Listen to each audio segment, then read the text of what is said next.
പ്രിയമുള്ളവരെ, B J പിയുടെ ഒരു രാഷ്ട്രീയ തന്ത്രം നമുക്കറിയാം. അത് ഹൈന്ദവതയിലൂന്നിയ ഒരു രാഷ്ട്രീയമാണ്.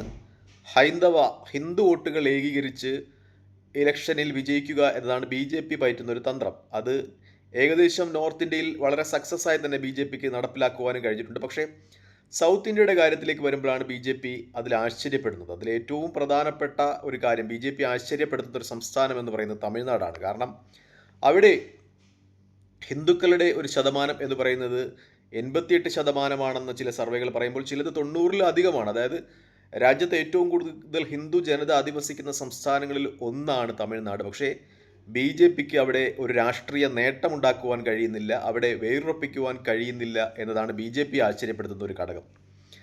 നമ്മൾ യു പിയുടെ കാര്യം എടുക്കുകയാണെങ്കിൽ 79% മാത്രം ഹൈന്ദവരുള്ള യു പിയിൽ ബി ജെ പി വലിയ രാഷ്ട്രീയ വിജയങ്ങൾ കൈവരിക്കുന്നു. 88% ഹൈന്ദവരുള്ള ഗുജറാത്ത് ബി ജെ പിയെ സംബന്ധിച്ച് അവരുടെ പരീക്ഷണശാലയായിരുന്നു. അവിടെ രാഷ്ട്രീയ എതിരാളികളില്ലാത്തവണ്ണം ബി ജെ പി വിജയഭേരി മുഴക്കി നിൽക്കുമ്പോൾ അതിനേക്കാളൊക്കെ ഏറെ ഹൈന്ദവരുള്ള തമിഴ്നാട്ടിൽ ബി ജെ പി ഇപ്പോഴും വട്ടപൂജ്യമാണ്, വേരൂന്നുവാൻ പ്രയാസപ്പെടുന്നു എന്ന് തന്നെയാണ് യാഥാർത്ഥ്യം. ബി ജെ പി തമിഴ്നാടിനെ സംബന്ധിച്ച് ഏതെങ്കിലും മുന്നണിയുടെ ഭാഗമല്ലാതായിരുന്നപ്പോഴൊന്നും അവരുടെ ഇലക്ഷനിൽ ജയിച്ച ഒരു ചരിത്രമേ ഇല്ല. 2026 അതായത് കഴിഞ്ഞ നിയമസഭാ തിരഞ്ഞെടുപ്പിൽ AIADMKയുടെ ഭാഗമായിരുന്നിട്ട് പോലും 33 സ്ഥലത്ത് മത്സരിച്ച ഒരൊറ്റ സ്ഥലത്താണ് വിജയിക്കുവാൻ കഴിഞ്ഞത്. അപ്പോൾ ബി ജെ പി എന്ന് പറയുന്ന രാഷ്ട്രീയ പ്രസ്ഥാനത്തെ തമിഴർ എത്രത്തോളം വെറുക്കുന്നു, എത്രത്തോളം അവരവരുടെ സംസ്ഥാനത്ത് നിന്ന് ആ രാഷ്ട്രീയ പ്രസ്ഥാനത്തെ ചവിട്ടിപ്പുറത്താക്കുവാൻ നോക്കുന്നു എന്നത് യാഥാർത്ഥ്യമാണ്. കേരളത്തിൽ ഈ പ്രകടനമൊക്കെ വെച്ച് നോക്കുകയാണെങ്കിൽ ബി ജെ പിയുടെ പ്രകടനം വളരെ മെച്ചമാണെന്ന് പറയാം. കാരണം 54% മാത്രമേ ഇവിടെ ഹൈന്ദവ സമുദായം അംഗങ്ങളുള്ളൂ കേരളത്തിൽ. എന്നിട്ട് പോലും ബി ജെ പിക്ക് 14.2% വോട്ടുണ്ട്, 3 MLA മാരുണ്ട്, 1 MP ഉണ്ട്, കോർപ്പറേഷൻ ഭരിക്കുന്നുണ്ട്, അതുപോലെ മുനിസിപ്പാലിറ്റികൾ ഭരിക്കുന്നുണ്ട്. അപ്പോൾ തമിഴ്നാട്ടിനേക്കാളും ഹൈന്ദവർ വളരെ കുറവായ 54% മാത്രമുള്ള കേരളത്തിൽ വലിയൊരു ശക്തിയാകുമ്പോൾ തമിഴ്നാട്ടിൽ ബി ജെ പി നിലനിൽപ്പിന് വേണ്ടിയുള്ള പോരാട്ടത്തിലാണ് എന്നതാണ് യാഥാർത്ഥ്യം. മിക്കപ്പോഴും ഏതെങ്കിലും ഒരു മുന്നണിയുടെ ഭാഗമല്ലാതെ ബി ജെ പിക്ക് ഒരു MLA-യോ MP-യോ ഒന്നും വിജയിപ്പിക്കുവാൻ കഴിഞ്ഞിട്ടില്ല എന്നത് യാഥാർത്ഥ്യമാണ്. ഒറ്റയ്ക്ക് മത്സരിച്ചപ്പോൾ ബി ജെ പി വലിയ പരാജയങ്ങളാണ് തമിഴ്നാട്ടിൽ ഏറ്റുവാങ്ങിയതും എന്നതും യാഥാർത്ഥ്യമാണ്. അതിൻ്റെ പ്രധാനപ്പെട്ട കാരണമായി രാഷ്ട്രീയ നിരൂപകരൊക്കെ വിലയിരുത്തുന്നത് അടിയുറച്ച ദ്രാവിഡ തനിമ വെച്ചു പുലർത്തുന്ന സംസ്ഥാനമാണ് തമിഴ്നാട്. അവരവരുടെ സംസ്കാരത്തിലും പച്ച തമിഴൻ എന്ന് വിളിക്കുന്നതിലുമൊക്കെ ആത്മാഭിമാനം കൊള്ളുന്ന ഒരു സംസ്ഥാനമാണ് തമിഴ്നാട്. അവർ ഒരു ഹിന്ദി പാർട്ടിയായിട്ടാണ് ബി ജെ പി കാണുന്നത്. ബി ജെ പി അധികാരത്തിൽ വന്നാൽ തങ്ങളുടെ തമിഴ് ഭാഷയെ കൊല്ലുമെന്നും ഹിന്ദി അടിച്ചേൽപ്പിക്കും എന്നുമൊക്കെയാണ് അവർ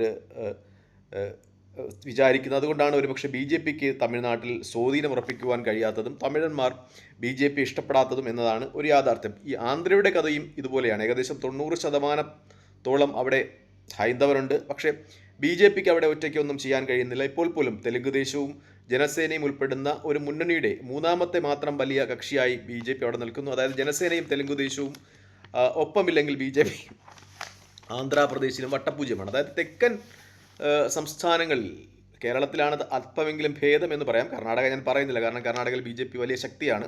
പക്ഷേ ഈ ആന്ധ്രാപ്രദേശും തമിഴ്നാടും എടുത്തു നോക്കുകയാണെങ്കിൽ ഇത്ര വലിയ ശതമാനം ഹൈന്ദവരുള്ള 2 സ്റ്റേറ്റിലും ബി ജെ പിക്ക് ഒന്ന് വേരുറപ്പിക്കുവാൻ കഴിയുന്ന ഒരു സ്ഥിതിയല്ല. പക്ഷേ ആന്ധ്രാപ്രദേശിൽ ബി ജെ പി പയറ്റിയ ഒരു തന്ത്രമുണ്ട് കഴിഞ്ഞ നിയമസഭാ ഇലക്ഷനിൽ. അത് ഈ തെലുങ്കുദേശവും ജനസേനയും ബി ജെ പിയും ഉൾപ്പെടുന്ന മുന്നണിക്ക് ഉപകാരപ്രദമായിട്ടുണ്ട്. അവർ പയറ്റിയ ഒരു തന്ത്രം, ഈ ജഗ്മോഹൻ റെഡ്ഡിയും അതുപോലെ അദ്ദേഹത്തിൻ്റെ പിതാവ് രാജശേഖർ റെഡ്ഡിയും അവർ റെഡ്ഡി സമുദായ അംഗങ്ങളാണെങ്കിൽ പോലും അവർ ഇവാഞ്ചലിക്കൽ മിഷൻ്റെ ഭാഗമായിട്ട് ക്രൈസ്തവ മതത്തിലേക്ക് പരിവർത്തനം ചെയ്യപ്പെട്ട ആളുകളാണ്, അതായത് ക്രൈസ്തവരാണ്.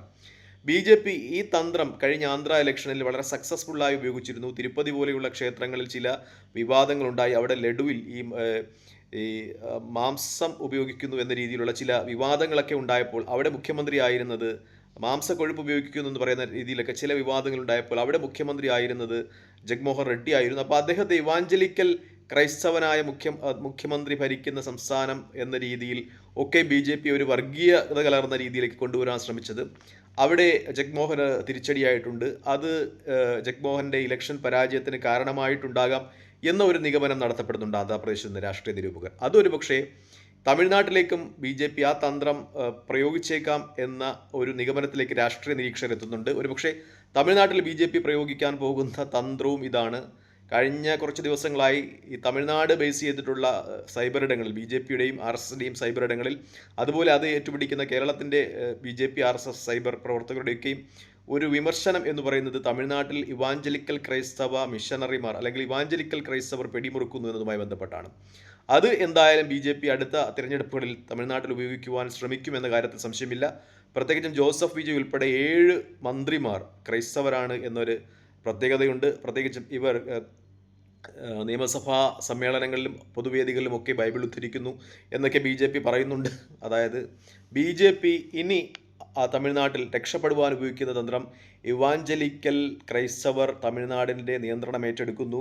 ജോസഫ് വിജയ് ഉൾപ്പെടെയുള്ള ആളുകൾ ഇവാഞ്ചലിക്കൽ ക്രൈസ്തവരാണ്, അതുകൊണ്ട് ഹൈന്ദവരുടെ ഒരു ഏകീകരണം ഉണ്ടാകും എന്ന രീതിയിലായിരിക്കും. പക്ഷേ എത്രത്തോളം തമിഴ്നാട് BJPയുടെ ഈ തന്ത്രം ഏറ്റെടുക്കും എന്ന കാര്യത്തിൽ സംശയമില്ല. കാരണം സംശയമുണ്ട്. കാരണം തമിഴ്നാടിനെ സംബന്ധിച്ച് അവർ കുറച്ചുകൂടി അവരുടെ തമിഴ് സംസ്കാരത്തിലും ഭാഷയിലുമൊക്കെ വിശ്വസിക്കുന്ന ആളുകളാണ്, ദ്രാവിഡ തനിമയിൽ വിശ്വസിക്കുന്ന ആളുകളാണ്. അവർ ഈ മതപരമായ ഒരു വിവേചനം BJP വെച്ച് പുലർത്തുന്നത് അത് ഏറ്റെടുക്കുവാൻ സാധ്യതയില്ല എന്നതാണ് ഒരു യഥാർത്ഥ കാരണം. പ്രത്യേകിച്ചും അണ്ണാദുരെ പോലെ BJP വളരെ പ്രതീക്ഷയോടുകൂടി മുന്നോട്ട് കൊണ്ടുവന്ന IAS ഒക്കെ രാജിവെപ്പിച്ച് കൊണ്ടുവന്ന് രാഷ്ട്രീയത്തിൽ ഇറക്കിയ അണ്ണാദുരെ പോലുള്ള ആളുകൾ പോലും BJP രാഷ്ട്രീയം ഉപേക്ഷിച്ച് പുതിയൊരു രാഷ്ട്രീയ പ്രസ്ഥാനമായി മുന്നോട്ട് പോകാനുള്ള കാരണം BJPയുടെ രാഷ്ട്രീയം തമിഴ്നാട്ടിൽ വേരുറക്കില്ല എന്ന ഒരു തിരിച്ചറിവ് കൊണ്ടാണ്. പ്രത്യേകിച്ചും BJP AIADMKയുടെ ഒരു തകർച്ചയോടെ തുടർന്ന് തമിഴ്നാട്ടിൽ ഒരു രാഷ്ട്രീയ ഒരു ഉദയത്തിന് ശ്രമിച്ചിരുന്നു. അവർ വിചാരിച്ചിരുന്നത് ഈ ജയലളിതയ്ക്ക് മരിച്ചു കഴിയുമ്പോൾ AIADMK തകർന്നു പോകും, അതിൻ്റെ ഒരു ഗ്യാപ്പിൽ BJPക്ക് വളർന്നു വരാൻ കഴിയുമെന്നൊക്കെയാണ്. പക്ഷേ അത് BJPയെ സംബന്ധിച്ച് അപ്രസക്തമായിരുന്നു, അല്ലെങ്കിൽ ഒരു മലർപ്പൊടിക്കാരൻ്റെ സ്വപ്നം പോലെ പൊലിഞ്ഞു പോയൊരു സ്വപ്നമായിരുന്നു എന്നതാണ് യാഥാർത്ഥ്യം.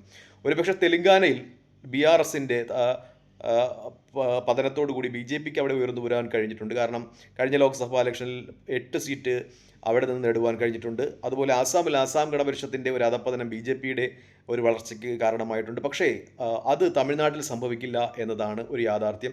അവിടെ AIADMKയുടെയോ അല്ലെ മറ്റെങ്കിലും ഏതെങ്കിലും പാർട്ടിയുടെ ഒരു അധപ്പതനം BJPയുടെ വളർച്ചയ്ക്ക് വേണ്ടി തമിഴന്മാർ സഹായിക്കില്ല എന്ന് തന്നെയാണ് വ്യക്തമാകുന്നത്. കാരണം AIADMK DMKയുമായിട്ടായിരുന്നു തമിഴ്നാട്ടിൽ കാലാകാലങ്ങളായുള്ള മത്സരം. AIADMKയുടെ ഒരു പതനത്തിന് ശേഷം അവിടെ BJP ഉയർന്നു വരാനുള്ള സാധ്യതകൾ ചർച്ച ചെയ്യപ്പെട്ടിട്ടുണ്ടായിരുന്നുവെങ്കിലും അങ്ങനെയല്ല സംഭവിച്ചത്. അവിടെ ജോസഫ് വിജയുടെ തമിഴ്നാട് വെട്രിക്കഴകം എന്ന് പറയുന്ന TVK ഉയർന്നു വരികയായിരുന്നു എന്നതാണ് യാഥാർത്ഥ്യം. അതായത് തമിഴ്നാടിൻ്റെ രാഷ്ട്രീയ ഭൂമിക ഇനി എത്രത്തോളം BJP കിളച്ചുമറിച്ചാലും BJPക്ക് അനുകൂലമാകുന്ന ഒരു രാഷ്ട്രീയ സാഹചര്യം ഇല്ല എന്ന് തന്നെയാണ് തമിഴ്നാട് രാഷ്ട്രീയം വീക്ഷിക്കുന്ന ആർക്കും തോന്നുന്നത്. ഇനിയിപ്പോൾ ഇവാഞ്ചലിക്കൽ ക്രൈസ്തവർ തമിഴ്നാട് പിടിച്ചെടുക്കുവാൻ ശ്രമിക്കുന്നു എന്ന് പറഞ്ഞാലും ഇനി ഹിന്ദി അടിച്ചേൽപ്പിച്ചുകൊണ്ട് BJP ശ്രമിച്ചാലും ഒന്നും ദ്രാവിഡ തനിമയിൽ വിശ്വസിക്കുന്ന തമിഴ് ജനത അവർ BJPയെ സ്വീകരിക്കും എന്ന് തോന്നുന്നില്ല എന്നതാണ് യാഥാർത്ഥ്യം. DMKയും AIADMKയുമായിട്ട് നടന്ന മത്സരം ഒരുപക്ഷെ ഇനി TVKയും AIADMKയും DMKയും ഒക്കെ ഉൾപ്പെടുന്ന ഒരു ത്രികോണ മത്സരമായി മാറും എന്നതിനപ്പുറം BJPക്ക് അവിടെ എന്തെങ്കിലും സാധ്യത ഉള്ളതായി തോന്നുന്നില്ല. ഏതെങ്കിലും മുന്നണിയുടെ ഭാഗമായി നിന്നാൽ BJPക്ക് അവിടെ 1-2 സീറ്റ് കിട്ടാം എന്നതിനപ്പുറം അവിടെ വലിയ രാഷ്ട്രീയ പ്രതീക്ഷയൊന്നും BJPക്ക് വേണ്ട. തൽക്കാലം ഈ വീഡിയോ ഇവിടെ വാങ്ങിയാണ്. മറ്റൊരു വീഡിയോ കാണുന്നവരെ നന്ദി, നമസ്കാരം, ജയ് ഹിന്ദ്. വീഡിയോ ഇഷ്ടപ്പെടുന്നുണ്ട് ലൈക്ക് ചെയ്യുക, ഷെയർ ചെയ്യുക, കമൻറ്റ് ചെയ്യുക. മറ്റൊരു വീഡിയോ കാണുന്നവരെ ജയ് ഹിന്ദ്.